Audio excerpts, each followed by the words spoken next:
نحمده ونستعينه ونستغفره ونؤمن به ونتوكل عليه ونعوذ بالله من شرور أنفسنا ومن سيئات أعمالنا من يهده الله فلا مضل له ومن يضلله فلا هادي له وأشهد أن لا إله إلا الله وحده لا شريك له وأشهد أن محمدا عبده ورسوله يا أيها الذين آمنوا اتقوا الله حق تقاته ولا تموتن إلا وأنتم مسلمون يا أيها الناس اتقوا ربكم الذي خلقكم من نفس واحدة وخلق منها زوجها وبث منهما رجالا كثيرا ونساء واتقوا الله الذي تساءلون به والأرحام إن الله كان عليكم رقيبا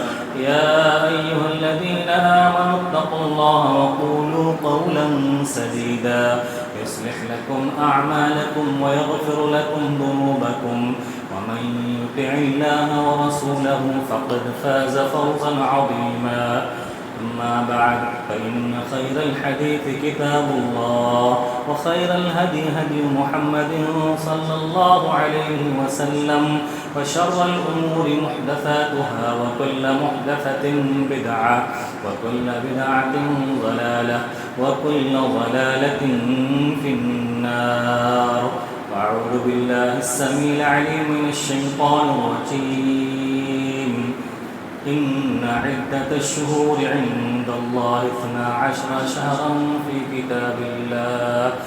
كتاب الله يوم خلق السماوات والأرض منها 4 حرم ذلك الدين القيم فلا تظلموا فيهن أنفسكم وقاتلوا المشركين كافة كما يقاتلونكم كافة واتقوا الله واعلموا أن الله مع المتقين. معزز حاضرین جمعہ، دینی و ایمانی بھائیوں، نوجوان ساتھیوں، بزرگوں، پیارے بچوں، عزیز ماں بہن، وقت اور موقع کی مناسبت سے آج کے خطبہ جمعہ کا موضوع اور ٹاپک جس مہینے سے ہم گزر رہے ہیں اس مہینے کے فضائل، اس مہینے کی خصوصیات اور اسلامی اعتبار سے اور تاریخی اعتبار سے اس مہینے کا مقام، اس کی شان و شوکت آپ کے سامنے بیان کی جائے گی۔ اسلامی سال کا آغاز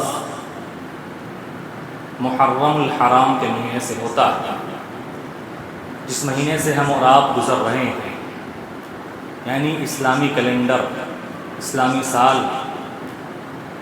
محرم الحرام کے مہینے سے شروع ہوتا ہے۔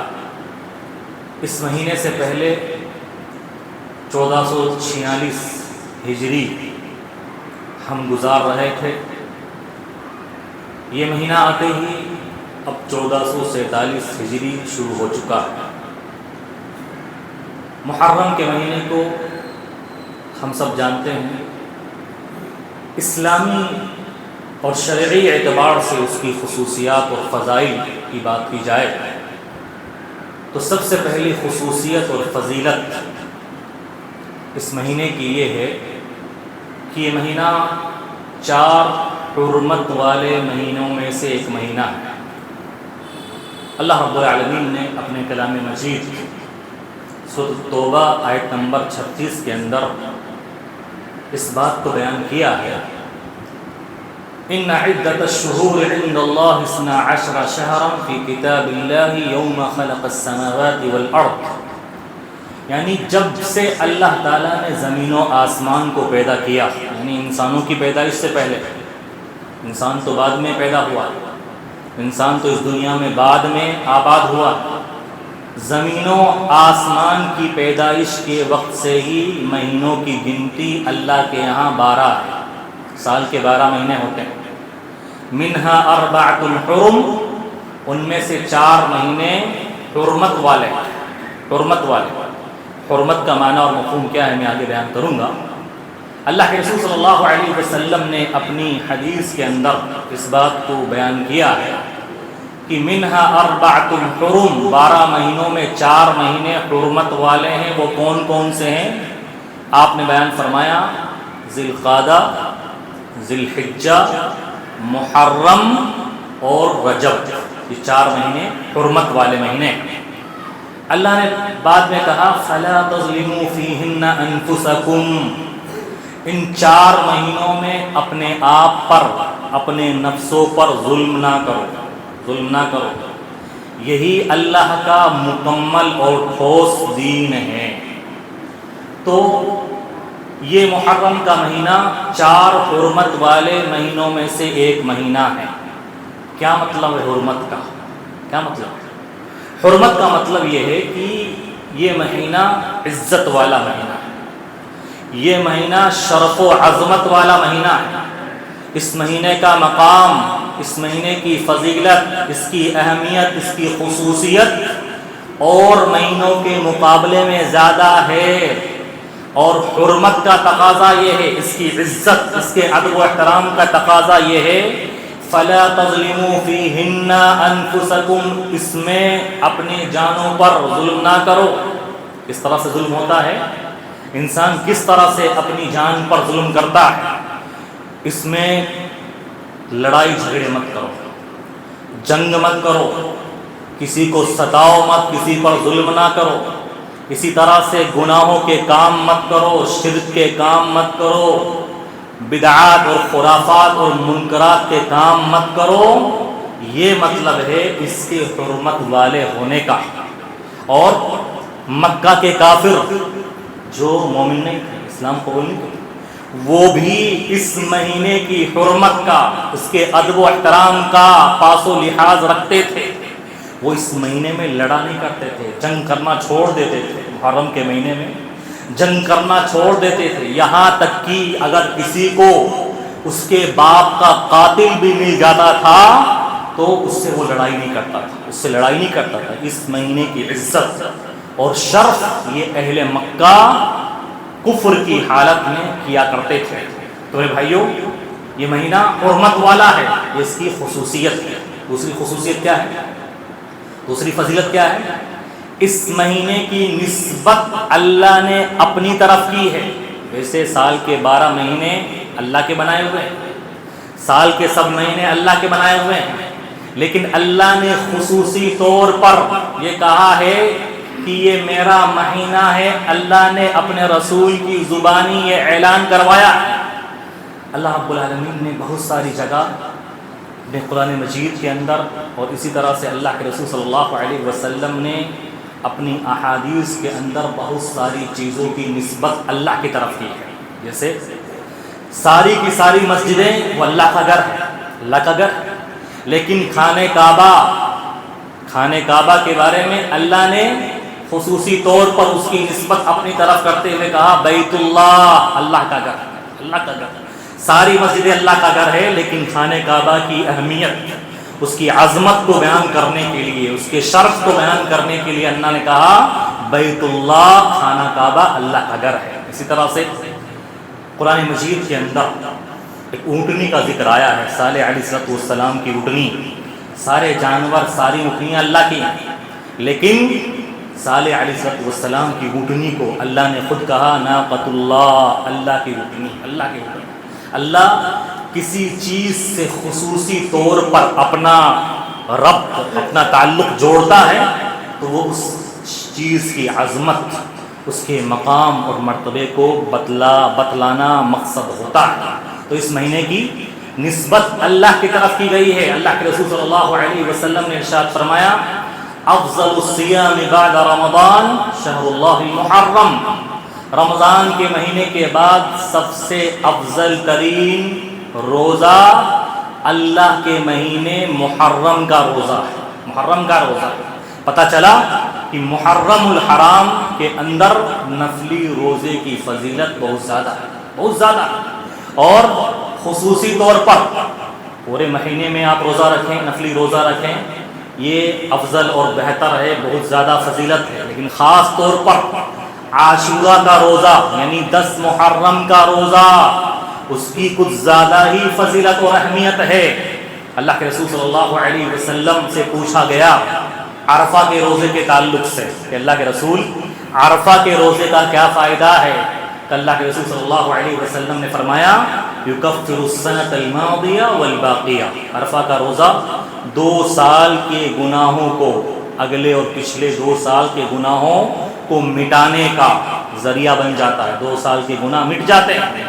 اور پھر اللہ کے رسول صلی اللہ علیہ وسلم سے عاشورہ یعنی 10 محرم کے روزے کے تعلق سے پوچھا گیا تو آپ صلی اللہ علیہ وسلم نے ارشاد فرمایا یکفر السنۃ الباقیہ، 1 سال پچھلے گناہوں کی معافی کا سبب بن جاتا ہے، اور جب تک رمضان کے روزے فرض نہیں ہوئے تھے مکہ کے اندر، اللہ کے رسول صلی اللہ علیہ وسلم یہ روزہ رکھا کرتے تھے، کفار مکہ بھی اس روزے کو رکھا کرتے تھے۔ اس دن کی اہمیت کو سمجھتے ہوئے اللہ کے رسول صلی اللہ علیہ وسلم مدینہ آئے تو مدینے میں بھی پہلی ہجری کے اندر عاشورہ کا روزہ رکھتے تھے، اور اس روزے کو واجب سمجھا گیا تھا ہماری شریعت میں۔ عاشورہ کا روزہ جب تک رمضان کے روزے فرض نہیں ہوئے تھے، 10ویں محرم کا روزہ واجب اور ضروری تھا۔ اللہ کے رسول صلی اللہ علیہ وسلم جب مدینہ آئے تو آپ صلی اللہ علیہ وسلم نے دیکھا کہ یہودی بھی اس دن کا روزہ رکھتے ہیں، دن کا روزہ۔ تو اللہ کے رسول صلی اللہ علیہ وسلم نے پوچھا اے یہودیوں تم 10 محرم کا روزہ کیوں رکھتے ہو؟ تو یہودیوں نے کہا کہ اس دن اللہ تعالیٰ نے بنو اسرائیل کو، اہل کتاب کو، موسیٰ کی قوم کو یعنی یہودیوں کو فرعون کے ظلم و ستم سے نجات دلائی تھی، اس کے شکرانے میں موسیٰ نے روزہ رکھا، ہم بھی روزہ رکھتے ہیں۔ تو اللہ کے رسول صلی اللہ علیہ وسلم نے کہا میں زیادہ حقدار ہوں اپنے بھائی موسیٰ کی اقتداء کرنے میں زیادہ حقدار ہوں کہ موسیٰ جو عمل کرتے تھے میں بھی کروں۔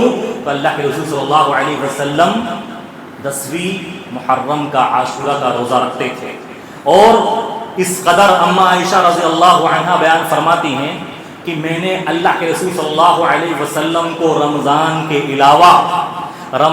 کے علاوہ کسی اور روزے کی اتنی تڑپ اور جستجو کرتے ہوئے نہیں دیکھا جتنا اللہ کے رسول صلی اللہ علیہ وسلم 10ویں محرم عاشورہ کے روزے کی جستجو اور تڑپ کیا کرتے تھے۔ اور صحابہ کرام بھی اسی نقشے پر چلتے تھے۔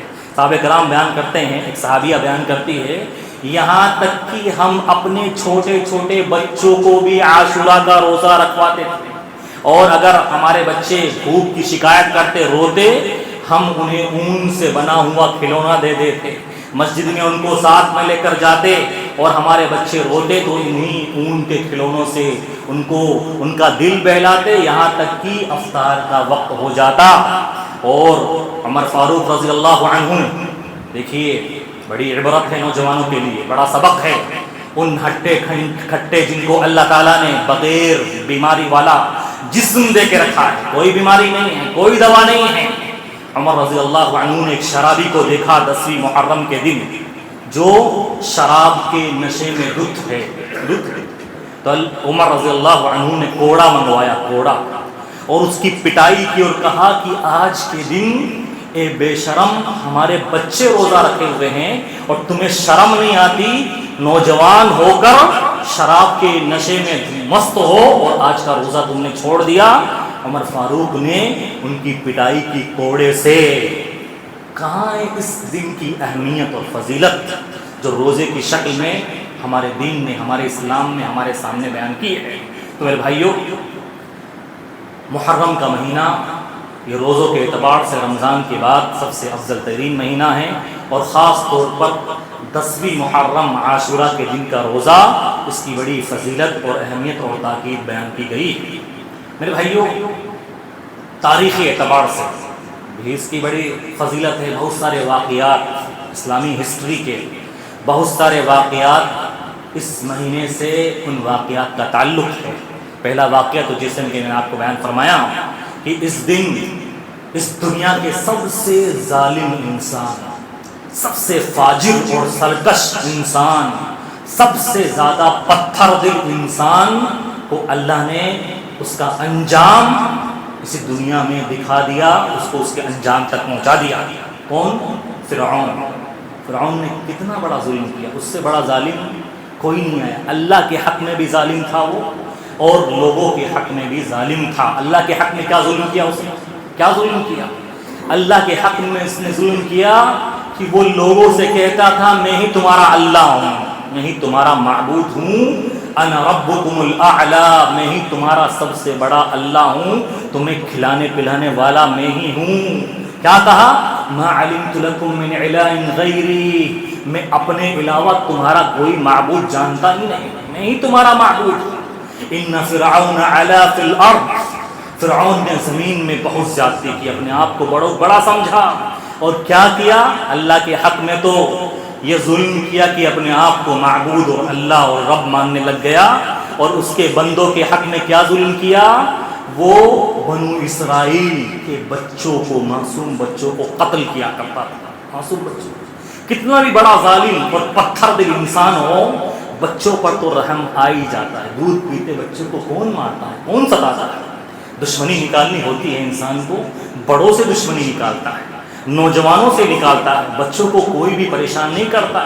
لیکن اللہ نے کہا یذبحون ابناءہم، وہ ان باپوں کے سامنے، ماؤں کے سامنے ان کے بچوں کو ذبح کرتا تھا، چھری چلاتا تھا ان کے اوپر، اور ان کی جو عورتیں ہوتی تھی بنو اسرائیل کی، ان عورتوں کو لونڈیاں بناتا تھا وہ، اور مردوں کو نوکر بناتا تھا، ظلم کرتا تھا۔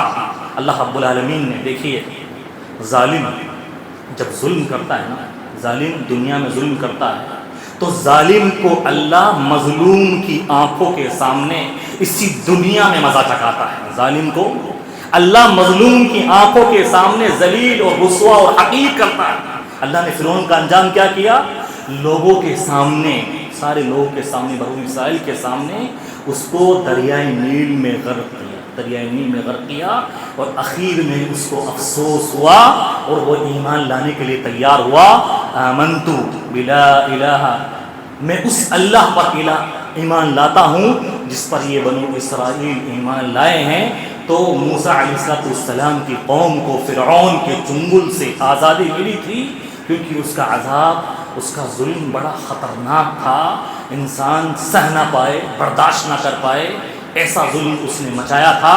تو 10 محرم یوم عاشورہ کو اللہ نے اس کو ہلاک و برباد کیا۔ بنو اسرائیل یہودی اس دن کو عید مناتے تھے، خوشی کے طور پر عید بنا کر روزہ رکھتے تھے۔ تو اس دن سب سے بڑے ظالم کو اس دنیا کے اللہ تعالیٰ نے اس کو انجام تک پہنچا دیا۔ اسی طرح سے محرم سے دوسرا تاریخی واقعہ جو ملا ہوا ہے، عظیم تاریخی واقعہ، ہجرت کا واقعہ۔ ہجرت کا واقعہ کوئی آسان واقعہ نہیں، آسان واقعہ نہیں۔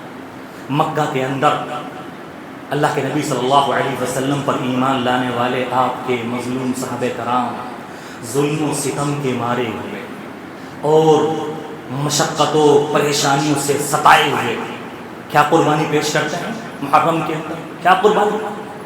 مکہ سے اپنے گھر والوں کو چھوڑ کر، اپنی اولادوں کو چھوڑ کر، اپنے ماں باپ کو چھوڑ کر، اپنے رشتہ داروں کو چھوڑ کر، صرف اور صرف اللہ کے حکم پر اپنے دین، اپنے ایمان، اپنے عقیدے کی کو بچانے کے لیے، اس کی حفاظت کرنے کے لیے سب کچھ چھوڑ کر مکہ میں جو مالدار صحابہ کرام تھے، مالدار صاحب، مال کی قربانی دے دی، گھر کی قربانی دے دی، اور رشتہ داروں کی قربانی دے دی، مال کی قربانی دی۔ جو مالدار تھے مدینہ جا کر بالکل زیرو ہو گئے، لیکن دین و ایمان کی حفاظت کو سب سے زیادہ اہمیت دی۔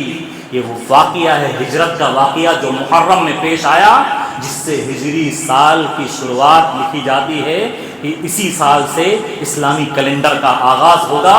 یہ واقعہ میرے بھائیوں، میرے اور آپ کے لیے سبق ہے کہ صحابہ کرام نے دین و ایمان اور عقیدے کی حفاظت کو سب سے اہم سمجھا، اور دنیا میں جس چیز کو بھی قربان کرنا پڑا سب سب کو قربان کر دیا، مکہ سے مدینہ ہجرت کر کے پہنچ گئے بے یار و مددگار، لیکن اللہ کے دین کو نہیں چھوڑا، اللہ کے دین کو نہیں چھوڑا۔ اسی طرح سے تیسرا اہم واقعہ جو اس مہینے سے تعلق رکھتا ہے اور جس کی طرف میں توجہ دلانا زیادہ مناسب سمجھتا ہوں، نواسۂ رسول حسین رضی اللہ عنہ کی شہادت کا واقعہ۔ اسی مہینے کی 10 تاریخ کو یوم عاشورہ کے دن نواسۂ رسول حسین رضی اللہ عنہ کو کربلا کے میدان میں شہید کیا گیا تھا، اور اس واقعے کو دلیل بنا کر اس مہینے میں کیا خرافات اور بدعات لوگوں نے ایجاد کی جس کا دین اسلام سے کوئی تعلق نہیں۔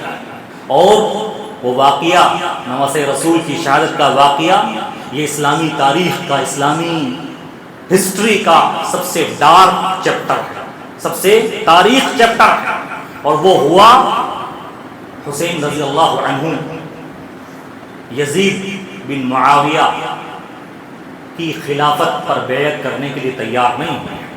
علی رضی اللہ عنہ کی خلافت کے بعد معاویہ خلیفہ بنے، کیونکہ وہ چاہتے تھے کہ عثمان رضی اللہ عنہ کے قاتلین کا بدلہ لیا جائے۔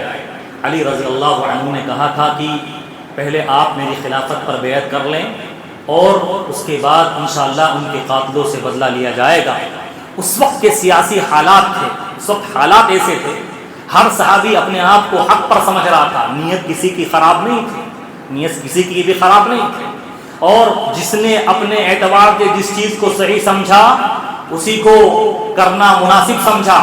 لہٰذا علی رضی اللہ عنہ کے بعد معاویہ رضی اللہ عنہ نے ان کی خلافت بیعت نہیں کی۔ معاویہ کا دور ختم ہوا تو معاویہ نے اپنے بیٹے یزید کو خلیفہ بنانا چاہا۔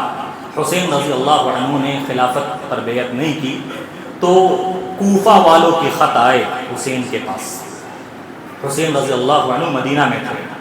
تھوڑا سا پس منظر آپ کے سامنے بیان کر رہا ہوں تاکہ معاملے کو سمجھنا آپ کے لیے آسان ہو۔ اسلامی تاریخ ہم لوگ پڑھتے نہیں، اس وجہ سے ان بدعت و خرافات میں مبتلا ہو جاتے ہیں، اور دین کے نام پر کچھ بھی ہمیں کوئی دیتا ہے اس کو آسانی سے قبول کر لیتے ہیں۔ حسین رضی اللہ عنہ کے پاس کوفہ والوں کے خط آئے، اے حسین تم مدینہ سے ہمارے پاس کوفہ عراق میں تشریف لے آؤ، ہم آپ کے ہاتھ پہ بیعت کریں گے، آپ کو خلیفہ مانیں گے۔ 80 خطوط آئے کوفہ والوں کی طرف سے۔ تو حسین رضی اللہ عنہ نے اپنے گھر والوں کے ساتھ، اللہ کے رسول صلی اللہ علیہ وسلم کے گھر والوں میں سے جو زندہ تھے ان کے ساتھ کوفہ روانہ ہونے کا ارادہ کر لیا، پکا عزم کر لیا۔ راستے میں حسین رضی اللہ عنہ کو روکا، اس وقت جو بڑے بڑے صحابہ کرام موجود تھے، ابن عباس رضی اللہ عنہ، ابن عمر رضی اللہ عنہ، ان سے کہا ہے حسین مت جاؤ کوفہ والے کبھی کسی کے ساتھ وفائی نہیں کرتے، مت جاؤ۔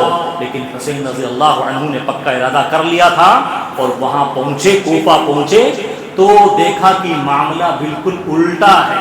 کہ کوفہ والوں نے جس ہمدردی کا اظہار خطوط میں کیا تھا، جو چیزیں انہوں نے ظاہر کی تھی لیٹر لکھ کر، یہاں تو کچھ نظر نہیں آ رہا ہے، یہ تو ہماری جان کے پیچھے پڑے ہوئے ہیں۔ اس وقت جو کوفہ کا گورنر تھا عبید اللہ بن زیاد، اس کو بلایا حسین رضی اللہ عنہ نے، اور ان کے سامنے 3 تجویز رکھی، 3 چیزیں رکھی۔ کہا کہ یا تو مجھے مدینہ واپس جانا دو، حسین رضی اللہ عنہ نے کہا یا تو مجھے مدینہ واپس جانے دو، یا مدینہ نہیں جانے دیتے کسی اور ملک کی سرحد پر جانے دو، یا اس وقت کا جو خلیفہ ہے یزید اس سے میری ملاقات کروا دو، میں ان سے بات چیت کرنا چاہتا ہوں۔ لیکن عبید اللہ بن زیاد نے ان تینوں باتوں پر عمل نہیں کیا، اور کربلا کے میدان میں حسین رضی اللہ عنہ کو اور ان کے ساتھ جتنے اللہ کے رسول صلی اللہ علیہ وسلم کے خاندان والے اور حسین کے گھر والے موجود تھے، ان کو قتل کر دیا اور ان کو شہادت کا جام پہنا دیا۔ اس واقعے کو سامنے رکھ کر لوگوں نے اس محرم کے مہینے میں حسین رضی اللہ عنہ کی شہادت کے نام پر ماتم کرنا اور سوگ بنانا، کالے کپڑے پہننا، اسی طرح سے اپنے آپ کو مارنا، اپنے جسم کو چھلنی کرنا، اپنے جسم کو تکلیف پہنچانا، کہ ہم حسین رضی اللہ عنہ کی شہادت کا ماتم کر رہے ہیں، نوحہ کر رہے ہیں۔ اور یہ کب سے ایجاد ہوا؟ اس وقت ایجاد نہیں ہوا۔ حسین رضی اللہ عنہ کو سن 61 ہجری 10 محرم سن 61 ہجری کو شہید کیا گیا تھا۔ یہ بدعت حسین کی شہادت کے نام پر 4 صدی ہجری میں عراق کے اندر شیعوں نے، رافضیوں نے ایجاد کی۔ 351 میں احمد الدولہ، عز الدولہ نام کا بادشاہ جو اس وقت حکومت کرتا تھا، اس نے لوگوں کو جمع کیا اور عراق کی ساری، بغداد کی ساری مسجدوں میں صحابہ کرام کے نام پر بددعائیں لکھ کر، اور اسی طرح سے ایک عید ایجاد کی، عید غدیر خم، اور عام بازاروں کو بند کر دیا اس نے، خرید و فروخت کو منع کر دیا کہ اس دن ہم ماتم منائیں گے، سوگ منائیں گے، نواسہ رسول کو شہید کیا گیا تھا۔ میرے بھائیوں، اس واقعے کو سامنے رکھ کر لوگوں نے اس میں اتنا جھوٹ ملایا، اتنا من گھڑت باتیں ملائی شیعوں نے اسلام کو داغدار کرنے کے لیے، جبکہ اسلام میں نوحہ ماتم اس کی کوئی شریعت نہیں ہے۔ اللہ کے رسول صلی اللہ علیہ وسلم نے کیا ارشاد فرمایا؟ لیس منا من شق الجیوب ولطم الخدود، وہ ہم میں سے نہیں جو اپنے آپ کو چانٹے مارے یا اپنے گریمان پھاڑے یا کسی طرح سے جاہلیت والے باتیں کرے، وہ ہم میں سے نہیں۔